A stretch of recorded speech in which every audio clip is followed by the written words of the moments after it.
Province holds some of the biggest gold deposits on earth, but extracting these resources has left a dangerous legacy for communities in some areas, as mines, dug more than a century ago, leak a toxic cocktail of chemicals.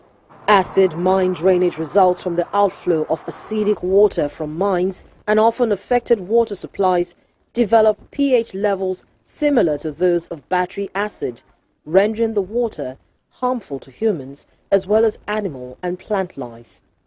Tudo Shaft is an informal settlement on the outskirts of Krugersdorp, a mining city built on the discovery of gold in the 1800s.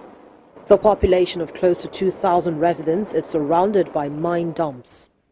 This community has been exposed for decades, more than a decade, to the dust fallout from the tailing storage facilities, the physical risks from open cast mining and blasting, as well as the stay on contaminated land. Some also grew their vegetables on contaminated soil.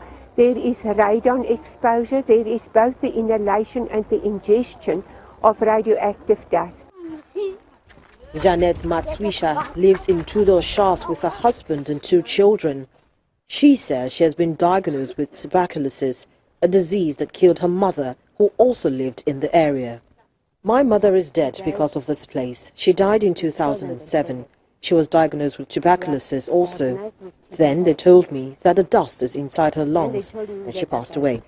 In May last year, authorities gave the go-ahead for class action suits seeking damages from gold companies for up to 500,000 miners who contracted the fatal lung diseases, silicosis and tuberculosis. The National Nuclear Regulator says a cleanup project in Tudo Shaft and other areas is ongoing, and that they have prioritized the operation for the next 2 to 3 years. I think the important point is for us as an organization to do more detailed planning and get all the stakeholders in the same place, and to make sure that we now projectize the cleanup of the Tudo Shaft, and to make sure that we can involve all our stakeholders to ensure them that we are actually serious now. South Africa's Water Ministry announced plans last year to charge mining firms 2/3 of the cost for treating polluted water emanating from the century-long operations in Johannesburg's mining belt.